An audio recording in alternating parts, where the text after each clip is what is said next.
नमस्कार, the legal Indian के इस एपिसोड में आप सारे लोगों का फिर से स्वागत है।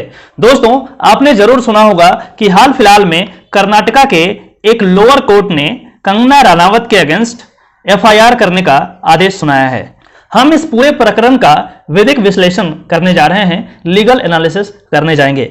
इस वीडियो के माध्यम से हम यह समझने का प्रयास करेंगे कि क्या लोअर कोर्ट के पास इस तरीके का पावर है जिसमें वो किसी के अगेंस्ट एफआईआर करने का निर्देश दे सकती है पुलिस को। उसके बाद हम इस पे भी चर्चा करेंगे कि आखिर ये पावर यदि है तो कहां पे दिया गया है, किस प्रोविजन को यूज करके जुडिशियल मजिस्ट्रेट फर्स्ट क्लास या सेकंड क्लास किसी के अगेंस्ट एफआईआर करने का ऑर्डर पुलिस को दे सकते हैं, और क्या पुलिस इस ऑर्डर को मानने के लिए प्रतिबद्ध है, इसके बारे में हम चर्चा करेंगे।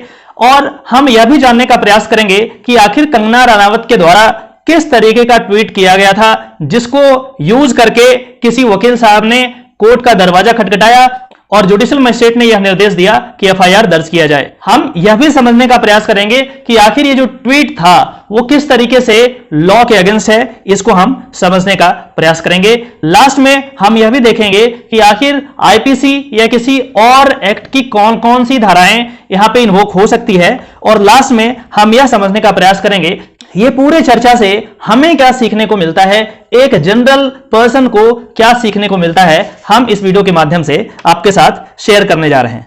इस लेक्चर को शुरू करने से पहले मैं आपको क्या ट्वीट करा गया था, ट्वीट का क्या कंटेंट था, वो कंटेंट मैं आपको सुनाता हूं। उसके बाद इसका विधिक विश्लेषण हम आराम से कर सकते हैं। जो ट्वीट किया गया था वो भी हाल फिलहाल किसान आंदोलन के संदर्भ में किया गया था।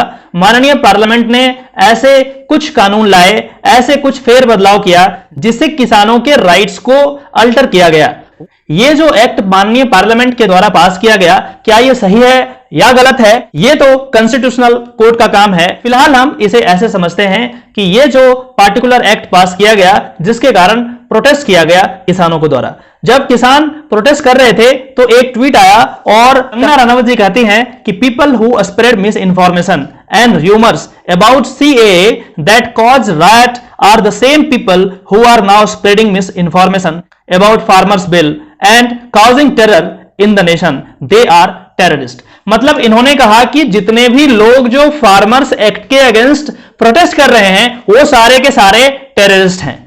इस पार्टिकुलर ट्वीट को लेकर के एक वकील साहब ने कोर्ट में अर्जी दी, कोर्ट में कंप्लेन किया और कहा कि इस तरीके के लोग जो ट्वीट करते हैं और लोगों को पोलराइज करते हैं किसी एक चीज को बिलीव करने के लिए, और उसके बाद उनको इमोशनली चार्ज करते हैं और फिर राइट की स्थिति आ जाती है। और अभी हाल फिलहाल दिल्ली में भी इसी तरीके का बयानबाजी के कारण राइट हो गया, लोगों की जानें चली गई और जान माल की भी नुकसान हुई। तो ये लार्जर डेंजर को बचाने के लिए ये वकील साहब माननीय फर्स्ट क्लास मजिस्ट्रेट के कोर्ट में गए और उन्होंने कहा कि आप पुलिस को निर्देश दीजिए कि इस पे एफआईआर करा जाए, और उस कंप्लेंट को यूज करके माननीय फर्स्ट क्लास मजिस्ट्रेट ने यह ऑर्डर किया कि इन पे एफआईआर करा जाए। अब हम यह समझने का प्रयास करते हैं कि आखिर ये जुडिशियल मजिस्ट्रेट के पास पावर कहां से आता है। यदि हम सेक्शन 190 ऑफ सीआरपीसी देखें तो आप पाएंगे कि वहां पे मजिस्ट्रेट के पास पावर है कि वो किसी भी चीज पे कॉग्निजेंस ले सकते हैं।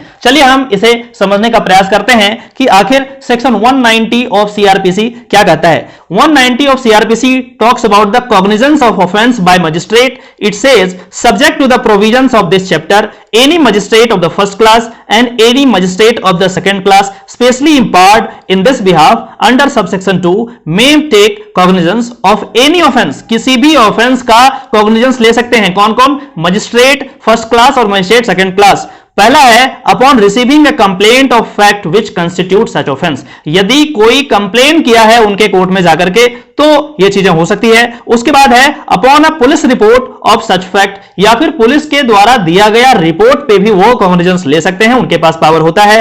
और लास्ट में कहा गया है upon information received from any person other than police officer और upon his own knowledge that such offence has been committed, और लास्ट में यह भी कहा गया कि यदि कोई इंफॉर्मेशन नहीं भी देता है लेकिन खुद से उनको ऐसा लग रहा है कि कॉग्निजेंस लेने की जरूरत है, तो माननीय मजिस्ट्रेट साहब के पास यह पावर है कि वो क्या कर सकते हैं, कॉग्निजेंस ले सकते हैं। तो सेक्शन 190 में कॉग्निजेंस लेने की पावर है, और जैसे ही आप सेक्शन 156 का सब क्लॉज 3 देखेंगे, वहां पे यह लिखा गया है कि 190 को यूज करके मजिस्ट्रेट कॉग्निजेंस लेंगे और इन्वेस्टिगेशन करने के लिए आदेश पारित कर सकते हैं। कहता है कि any magistrate empowered under section 190 may order such an investigation as ever mentioned. तो कॉग्निजेंस ले सकते हैं, इन्वेस्टिगेशन के लिए इनको बोला जा सकता है। और लास्ट में इसी पावर को यूज करके माननीय जुडिशियल मजिस्ट्रेट फर्स्ट क्लास ने यह ऑर्डर पारित किया कि इनके अगेंस्ट जो है एफआईआर करा जाए। अब हम यह देखने का प्रयास करेंगे कि कौन कौन से सेक्शन के अंदर एफआईआर करने का आदेश दिया गया है। पहला जो सेक्शन है वो है 153A आईपीसी। यह कहता है promoting enmity between different groups on grounds of religion, race, place of birth, residence, language etcetera and doing acts prejudicial to maintenance of harmony. Harmony को बिगाड़ने के लिए यदि आपका कुछ ट्वीट आ रहा है, कुछ आप अपने आप को एक्सप्रेस करा है इस तरीके से ताकि सोसाइटी का जो हार्मोनी है वो बिगड़ जाए, वो सौहार्द जो है वो बिगड़ जाए, तो 153A के अंदर आपको बुक करा जा सकता है। अगला जो चार्ज इन्होंने लगाया है वो है 504 of IPC which talks about the intentional insult with intent to provoke breach of the peace को ब्रीच करने का प्रयास यहां पे किया गया है, शांति भंग करने का प्रयास किया गया है, और इस तरीके का भड़काऊ बयानबाजी करके लोगों को पोलराइज करेंगे और फिर लोग इमोशनली चार्ज हो जाएंगे और फिर जो सोसाइटी का जो पीस है वो बर्बाद हो जाएगा, वो बिखर जाएगा, राइट्स होंगे, लड़ाई होंगे, दंगे होंगे एटसेट्रा होने का चांस है, और इसीलिए यह चीज लगाया गया है। लास्ट में 108 लगाया गया है आईपीसी विच टॉक्स अबाउट अवेटर। मतलब यदि आप किसी ऑफेंस को उकसाने की बात यदि करते हैं, आप प्रोवोक करने का बात करते हैं, अवेटर का यह कंसेप्ट 108 ऑफ आईपीसी में दिया गया है। तो इस तरीके से माननीय जुडिशियल मजिस्ट्रेट फर्स्ट क्लास ने संज्ञान लेकर के, कॉग्निजेंस लेकर के सेक्शन 190 के अंदर और सेक्शन 156(3) को यूज करके यह निर्देश दिया पुलिस को कि इनके अगेंस्ट एफआईआर दर्ज करा जाए। तो लास्ट में जैसे कि मैंने आपसे वादा किया था कि इस पूरे वीडियो के माध्यम से हम कुछ जरूर सीखने का प्रयास करेंगे। सीखने वाली बात यह है कि यदि पुलिस आपका एफआईआर लिखने से मना करती है तो आपके पास एक अलग तरीके का ऑप्शन खुल जाता है जिसमें आप क्या कर सकते हैं, आप लोकल जुडिशियल मजिस्ट्रेट के कोर्ट में जाकर के उनको कंप्लेन कर सकते हैं और कह सकते हैं कि मिलॉर्ड मेरा एफआईआर नहीं लिखा जा रहा है, इस तरीके की चीजें हुई है, पुलिस मनमानी कर रही है। और यदि मजिस्ट्रेट साहब को ऐसा लगता है कि आपने जो बताया है वो यथार्थ है, वो सत्य है, तो उस स्थिति में मजिस्ट्रेट साहब ऑर्डर कर देंगे पुलिस को कि एफआईआर दर्ज करा जाए। अगला क्वेश्चन यह आता है कि क्या मजिस्ट्रेट यदि ऑर्डर कर देते हैं एफआईआर दर्ज करने के लिए तो क्या पुलिस के पास डिस्क्रिशन है कि वो एफआईआर दर्ज करे या ना करे? नहीं, पुलिस के पास कोई भी डिस्क्रिशन नहीं है, नथिंग। यदि एक बार मजिस्ट्रेट ने कह दिया कि करना है तो करना है, चाहे वो गलत ही क्यों ना हो, फर्क नहीं पड़ता। और वैसे पुलिस ऑफिसर जो नहीं करेंगे उन पे डिपार्टमेंटल इंक्वायरी के साथ साथ कंटेम्प्ट प्रोसीडिंग भी चल सकता है। तो ये माननीय सर्वोच्च न्यायालय का डिसीजन है, प्रेसिडेंट है, और यदि कोई भी पुलिस ऑफिसर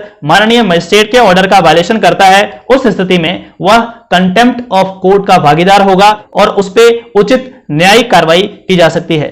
चलिए फिर से मिलते हैं किसी और टॉपिक में, तब तक के लिए नमस्कार, जय हिंद।